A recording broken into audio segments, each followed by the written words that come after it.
Welcome to today's explainer.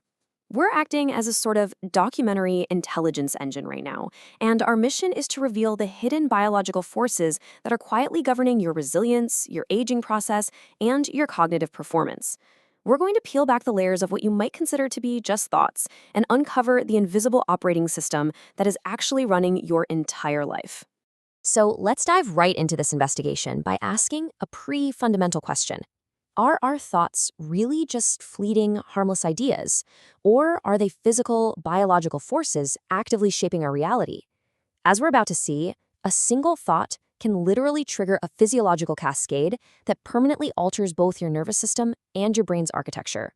Let's start with Section 1, the hidden cognitive threat, subtitled The Invisible Levers of Stress. To really understand our operating system, we have to look at the hidden bugs that cause it to crash, right?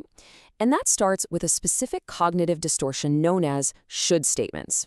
Now, we usually view rigid rules, things like, I should always be productive, or I really shouldn't feel this way, as signs of having high personal standards. But biologically speaking, they are a massive threat.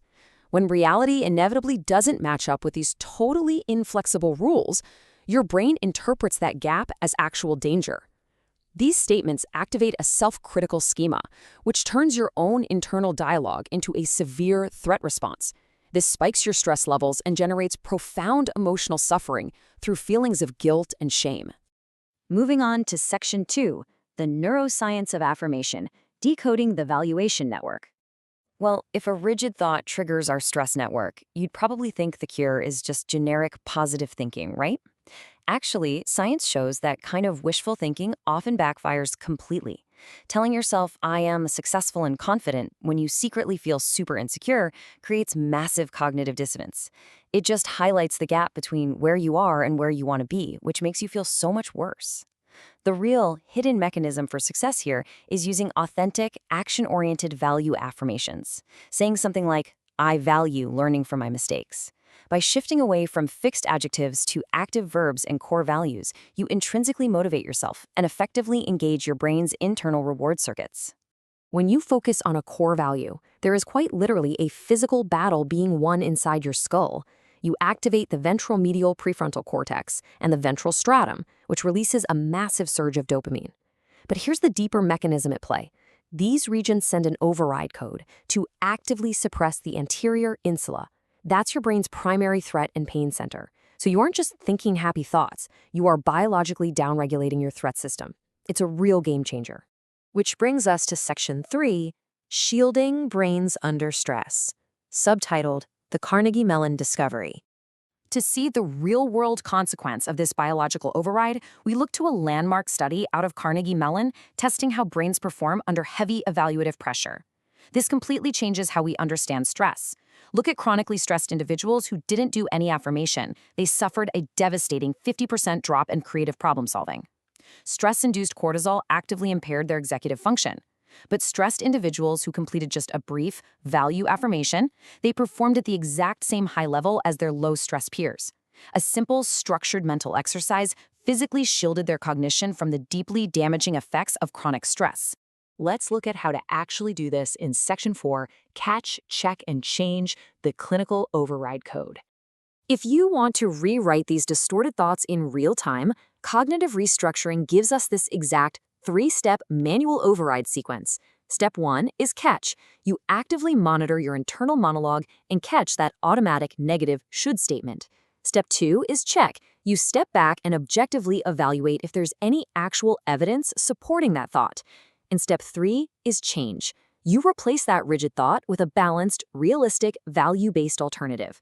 By doing this, you are deliberately stepping in to shut down your threat center and fire up your prefrontal reward networks.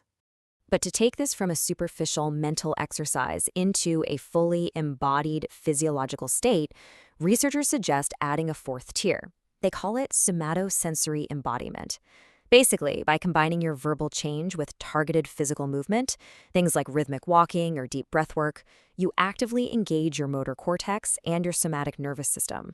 This deepens the physical integration, taking the affirmation from just a spoken phrase to a deeply ingrained biological state. Let's jump into Section 5, the theta wave threshold. subtitled The Frequency of Deep Processing. To truly upgrade this hidden operating system for the long haul, we have to look at the brain's baseline electrical frequency. Think of your brain like a giant radio dial.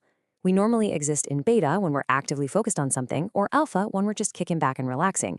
But ancient contemplative traditions have spent thousands of years trying to tune the brain into one very specific, highly elusive frequency, and that's theta. Operating between 4 and 8 hertz, theta is that twilight threshold between waking and sleep. It's a state of deep meditation and intense memory encoding. Here is the really wild part. This specific frequency, known as frontal midline theta, is not just drowsiness. It is the brain's ultimate deep processing rhythm.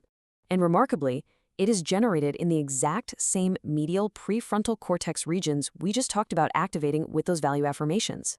So whether you're using clinical cognitive restructuring or ancient meditation techniques, you are accessing and strengthening the exact same neural hardware. When neuroscientists actually look at the EEGs of meditators, they find an astonishing difference.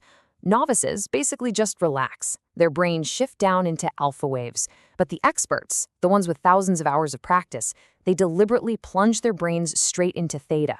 They maintain this panoramic, witnessing awareness while surfing the very boundary of sleep without ever actually drifting off. They've literally learned how to manually operate the brain's master organizational rhythm.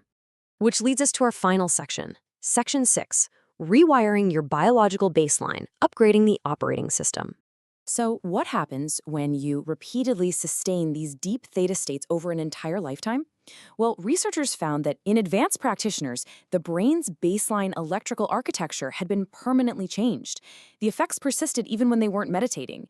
This explains so much about human potential. We aren't just temporarily relaxing when we manage our thoughts or meditate. Through neuroplasticity, we are literally reorganizing our neural pathways for ultimate emotional resilience and longevity. We are upgrading the operating system permanently. I really hope this explainer leaves you realizing that your thoughts are absolutely not just fleeting clouds in your mind.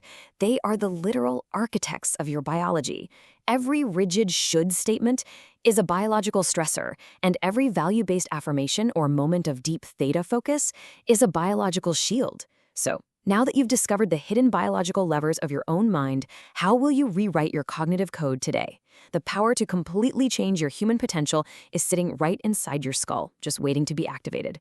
Keep exploring, and we'll see you next time.